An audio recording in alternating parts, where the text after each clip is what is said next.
Lilah Foster's trembling hands sent a cascade of water splashing from the bucket.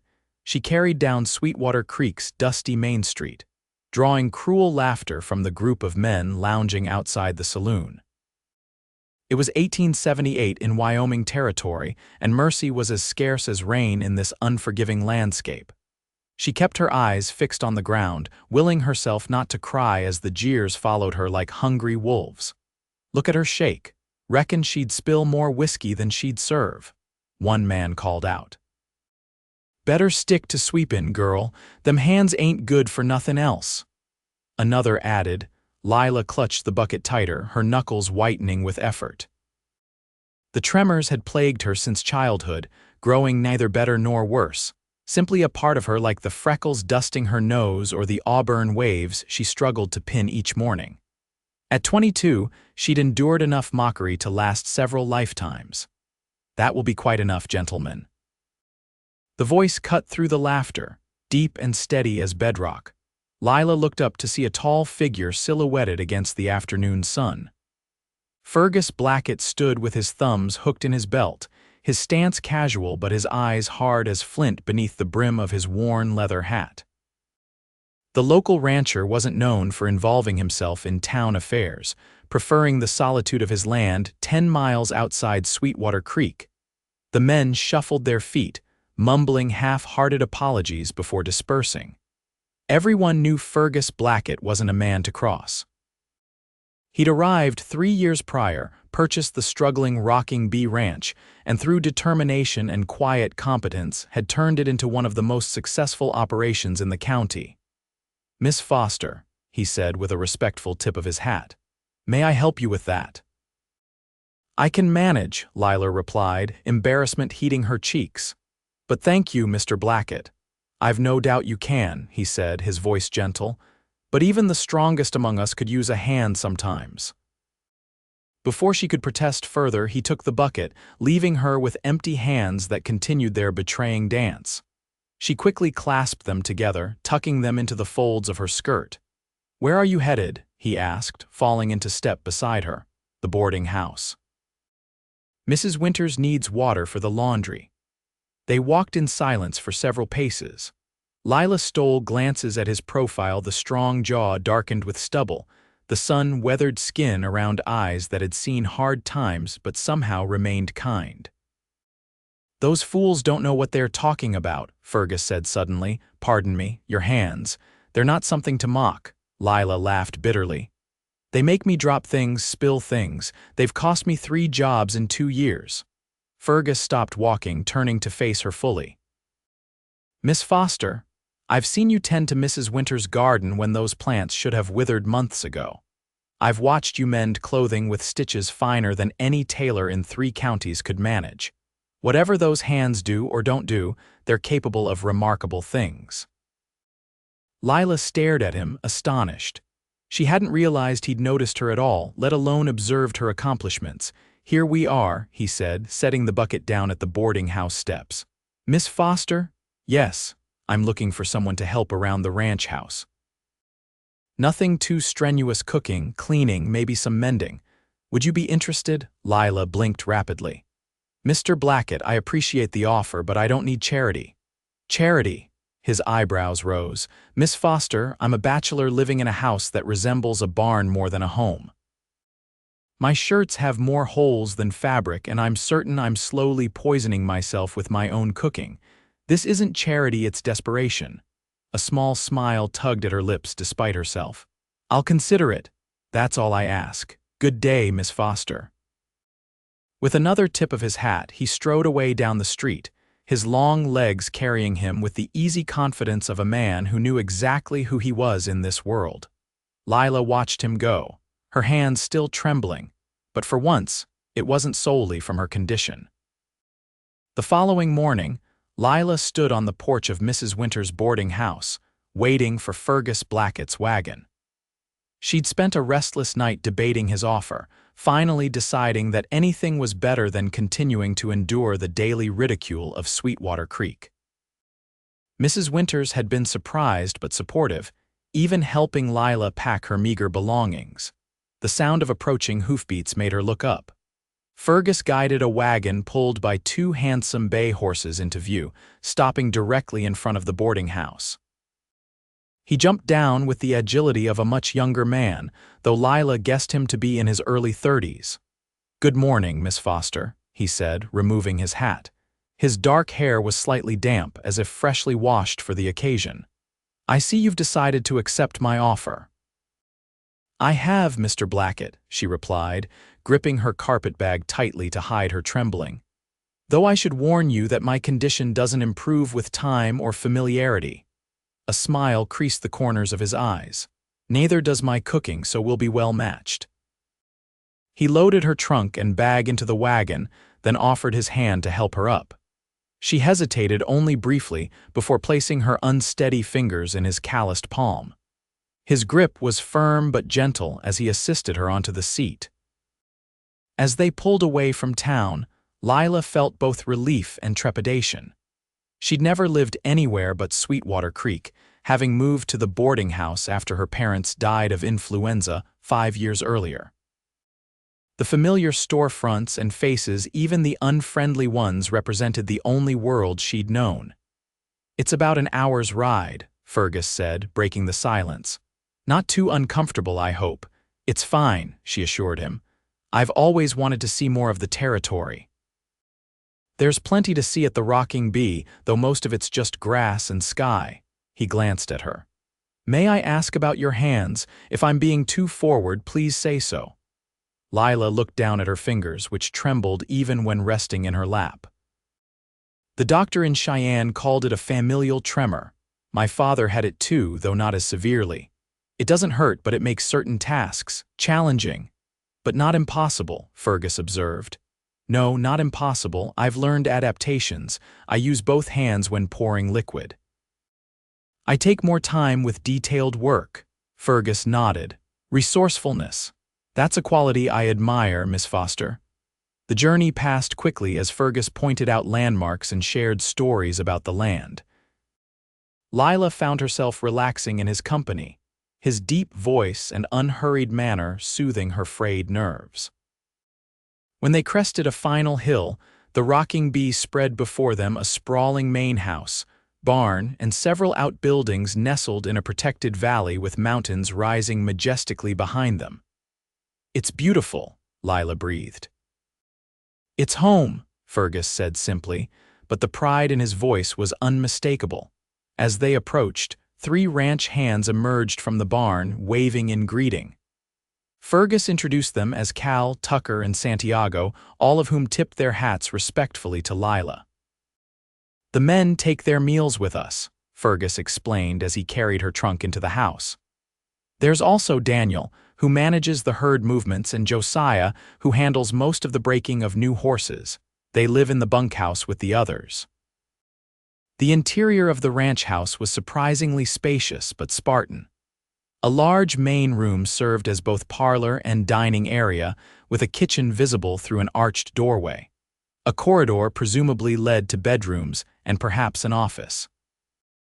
"Your room is here," Fergus said, showing her to a pleasant chamber with a window overlooking a small kitchen garden. "It's not fancy, but I hope it will be comfortable." "It's lovely," Lilah said honestly, noting the clean linens on the bed and the fresh-cut wildflowers in a jar on the dresser. "I'll leave you to settle in. Dinner is at 6. The men will be hungry after a day of mending fences." With that, he excused himself, his boots echoing on the wooden floors as he departed. Alone, Lilah sat on the edge of the bed, her trembling hands pressed against her knees. For the first time in years, she felt a whisper of hope. Perhaps here, miles from the taunts and stares of Sweetwater Creek, she might find a measure of peace. The following weeks settled into a rhythm that Lilah found both challenging and deeply satisfying. She rose before dawn to prepare breakfast for Fergus and the ranch hands, spent mornings cleaning and organizing the long-neglected house, and afternoons cooking dinner while tending to mending or preserving food from the garden.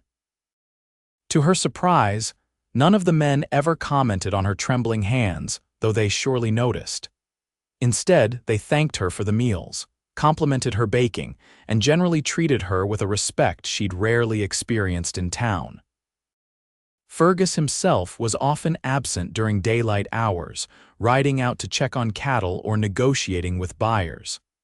But in the evenings, after the hands retired to the bunkhouse, he often lingered at the table, sharing stories of his day or asking about hers.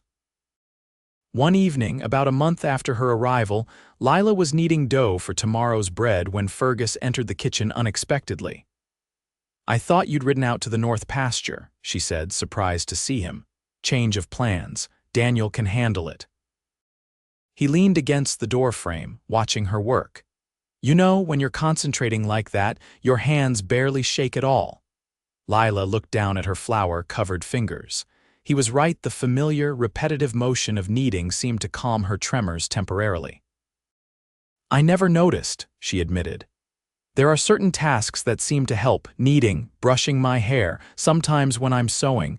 Fergus approached the table, standing opposite her. "May I?" he asked, gesturing to the dough. Bewildered, Lilah nodded. He rolled up his sleeves, revealing strong forearms dusted with dark hair, and placed his hands in the flour before beginning to knead alongside her. "My mother taught me," he explained, seeing her surprise. "Said every man should know how to make bread if he wanted to survive on his own." "She sounds like a wise woman." She was. A shadow passed over his features. "She died when I was 15. Father followed 3 years later." "I'm sorry," Lilah said softly.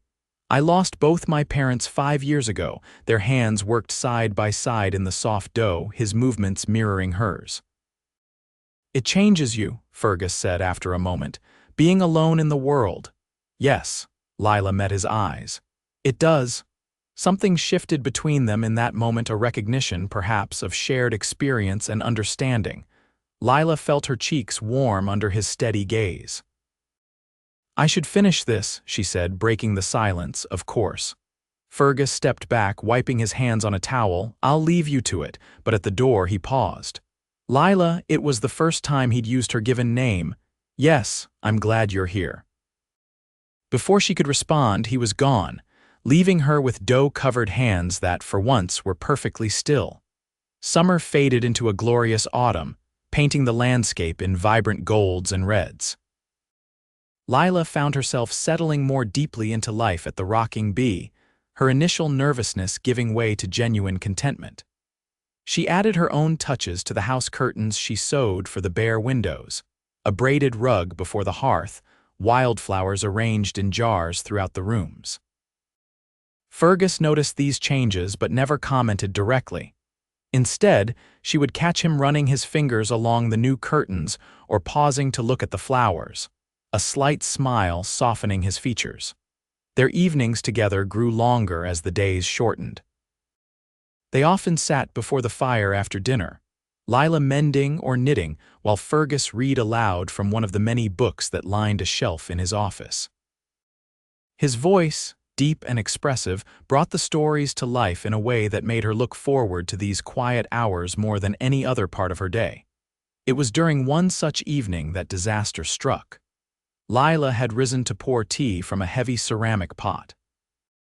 As she lifted it, a particularly violent tremor seized her hands, sending the pot crashing to the floor. Hot tea and broken pottery scattered across the wooden planks. "I'm so sorry," she gasped, dropping to her knees to gather the shards. Her hands shook more severely with her distress, making the task impossible. "Leave it," Fergus said, kneeling beside her. "You'll cut yourself." "I've ruined your mother's teapot," she said, tears threatening. "It's just a pot," he replied gently. "Are you burned?" She shook her head, but the tears spilled over anyway. Months of suppressed emotion, fear, uncertainty, and something deeper she wasn't ready to name overwhelmed her. "I'm sorry," she repeated, hating the weakness in her voice. "This is why I couldn't keep a job in town. I break things, spill things. I'm a liability." "Look at me, Lilah," Fergus said, his voice firm but kind. When she raised her eyes to his, he took her trembling hands in his own. "These hands have transformed a house into a home. They've prepared meals that bring my men back to the table even when they're bone tired. They've mended clothes and bandaged cuts and planted flowers where there was only dust. His thumbs traced circles on her palms. They're not a liability, they're a gift. Lilah stared at their joined hands. Most people see only what I can't do. Most people are fools, he said simply. Then, so quietly she almost didn't hear, they steady my soul, her breath caught. What did you say? Fergus looked almost embarrassed, a flush creeping up from his collar. I said they steady my soul. Since you've been here, everything feels right, balanced. Like the ranch was missing something vital, and that something was you. Lilah couldn't speak, couldn't think past the thundering of her heart. Fergus Blackett, strong, capable, respected, was looking at her as if she were something precious. Forgive me if I've spoken out of turn, he said, misinterpreting her silence. He began to withdraw his hands. No, she said quickly, holding on. You haven't. I just never imagined anyone could see me that way. The smile that spread across his face transformed him from handsome to breathtaking. Then perhaps you need someone to show you how to look properly. That night marked a turning point. Though neither of them spoke of marriage or the future directly, something had been acknowledged between them that couldn't be undone. Their evening conversations grew more personal, their hands occasionally finding reasons to touch, passing a book, reaching for the same object, a steadying grip when Lilah's tremors were particularly bad. Word traveled quickly among the ranch hands. Lilah caught them exchanging knowing glances when Fergus lingered at breakfast or altered his schedule to return for midday dinner. But rather than teasing, there was an air of approval, as if they'd long hoped their boss would find happiness. On a crisp October morning, Fergus announced he needed to travel to Cheyenne for supplies and business meetings. I'll be gone 3 days, perhaps 4, he told Lilah over breakfast. Will you be all right here with just the men? Of course, she assured him, though the thought of his absence left an unexpected hollowness in her chest. We'll manage fine, he nodded, seemingly relieved. Daniel will handle any problems that arise. I wouldn't go if it weren't important. Later, as she helped him pack a small valise, their fingers brushed. He caught her hand, holding it still between both of his. I'll miss you, he said, his voice rough with emotion. And I you, she admitted. For a moment she thought he might kiss her, but instead he pressed his lips to her knuckles, his beard tickling her sensitive skin. Until I return. The days of Fergus's absence dragged endlessly. Lilah kept busy with her usual tasks, adding extra baking and cleaning to fill the hours. The ranch hands were respectful and kind, but meals were quieter without Fergus's deep voice and thoughtful questions. On the evening of the 4th day, with still no sign of his return, Lilah sat alone by the fire, attempting to focus on her mending. A sudden commotion outside drew her to the window. Daniel was running toward the house, his face grave in the fading light. Miss Foster, he called as she opened the door. Riders coming, not ours. Fergus, she asked, her heart leaping. Daniel shook his head. 6 men moving fast. I don't like the look of it. Fear clenched her stomach. What should we do? Tucker's gone to warn the others. We'll handle it, but you should lock yourself in Mr. Blackett's office. There's a gun in the desk drawer. Lilah had never fired a weapon in her life, but nodded her understanding. Be careful, Daniel. She hurried to Fergus's office, locking the heavy door behind her. Through the window, she could see the approaching riders, now illuminated by the lanterns the ranch hands had lit around the yard. Their horses were lathered, their manner aggressive as they circled the men who'd emerged from the bunkhouse. Though she couldn't hear the words exchanged, the tension was palpable even from a distance. One rider, larger than the others, gestured emphatically while Daniel stood his ground, hand resting near his holstered gun. Suddenly, the large man drew his weapon. Gunfire erupted, sending Lilah diving to the floor. When she dared look again, 2 of the ranch hands were down, though moving, and the intruders were dismounting, advancing toward the house. With shaking hands, Lilah opened the desk drawer, finding the revolver exactly where Daniel had said it would be. She checked that it was loaded, then positioned herself behind the desk, the gun heavy and foreign in her trembling grip. Boots thundered on the porch, followed by the splintering crash of the front door being forced open. Voices filled the main room, rough, angry, unfamiliar. "Search the place," a deep voice commanded. "Blackett's got to have a safe somewhere, and find that woman Daniel was so protective of." Lilah's blood froze. They were looking for her. Footsteps approached the office door, followed by a rattling of the handle and then a shoulder slamming against the wood. The lock held, but another blow would likely break it. Raising the gun, Lilah aimed at the door, knowing her trembling hands made accuracy impossible but hoping the threat would be enough. The third impact sent the door flying open, revealing a burly man with a scarred face and malicious eyes. "Well, well," he drawled, taking in her terrified expression and the wobbling gun. "Ain't you a pretty thing?" "Stay back," Lilah warned, her voice surprisingly steady despite her fear. The man laughed. "Or what? You'll miss me by a mile with those shaking hands." "Put it down, girl, before you hurt yourself." "I believe the lady asked you to stay back." Fergus's voice, cold as steel, came from behind the intruder. The man whirled, but too late Fergus's fist connected with his jaw, sending him crumpling to the floor. "Lilah," Fergus said urgently, stepping over the unconscious man. "Are you hurt?" She shook her head, lowering the gun as relief flooded through her. "The others, Daniel and the boys, have them handled.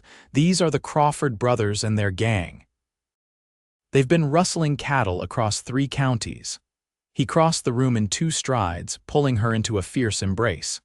"When I heard they were headed this way, I rode all night." Lilah clung to him, feeling the racing of his heart against her cheek. "I was so afraid." "Not as afraid as I was," he murmured into her hair. "The thought of you in danger." He pulled back, framing her face with his hands. "Lilah, I know this isn't the moment I planned, but life is too unpredictable to wait for perfect timing. I love you. I think I've loved you since I saw you standing strong despite those fools mocking your hands."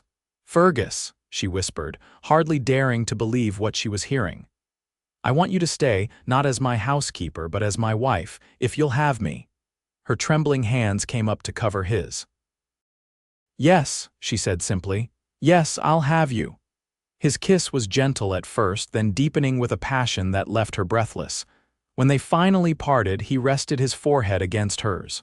"Your hands are steady," he observed with wonder. Lilah looked down, surprised to find her fingers perfectly still where they rested against his chest. "It's you," she realized. "You steady me." He smiled, his eyes crinkling at the corners. "Then we're even because you've steadied my soul since the moment you arrived." The wedding took place 2 weeks later, a simple ceremony in the rocking BTK's main room with Daniel as best man and Mrs. Winters, who'd traveled from town for the occasion, standing up for Lilah. The ranch hands had decorated the house with autumn foliage and wildflowers, and Santiago, who had unexpected talents as a baker, prepared a magnificent cake. As Lilah recited her vows, her hands trembled visibly. But when Fergus took them in his own to place the ring on her finger, they grew still, as if recognizing the safety of his touch. "I think that's a sign," the preacher said with a smile, "a blessing on this union." The celebration lasted well into the night, with music and dancing and more food than the small gathering could possibly consume. When the last guest had retired and they were finally alone, Fergus led Lilah to the porch, where they stood gazing at the star-filled sky. "Happy, Mrs. Blackett?" he asked, his arm warm around her waist. "Completely," she answered, leaning her head against his shoulder. "Though I must warn you, a trembling hand may occasionally spill your coffee or break a dish." He turned her to face him, his expression serious in the moonlight. "Lilah, do you know what I see when I look at your hands?" She shook her head. "I see courage. I see determination. I see a woman who refuses to be defined by what others perceive as a weakness." He lifted her hands to his lips. "These hands will raise our children, build our life together, and yes, occasionally break a dish or two, and I will love them and you more with each passing day." Lilah's heart swelled with an emotion too powerful for words. Instead, she stood on tiptoe and kissed him, her trembling hands steady in his grasp, a perfect metaphor for what they had found together: strength in vulnerability, balance in imperfection, and love that steadied the soul. 10 years later, the rocking bee had prospered beyond Fergus's wildest dreams. The main house had been expanded to accommodate their growing family, twin boys of 8 who had their father's dark hair and their mother's gentle spirit, and a 6-year-old daughter whose mischievous nature kept them all on their toes. Lilah's hands still trembled, perhaps even more noticeably as the years passed. But in Sweetwater Creek, now a proper town with a school and a church where there had once been only a saloon and general store, she was known not for her condition, but for her generous heart, her skill with herbal remedies, and her delicious pies that won the county fair 3 years running. On their 10th anniversary, Fergus presented her with a small wooden box. Inside lay a delicate silver bracelet engraved with the words that had changed her life: "They steady my soul." As he fastened it around her wrist, her hands trembled as always. But when she looked up into the face of the man who had seen beyond her shaking fingers to the strength within, Lilah Foster Blackett knew with absolute certainty that some forms of steadiness had nothing to do with still hands and everything to do with hearts that recognized one another, imperfections and all.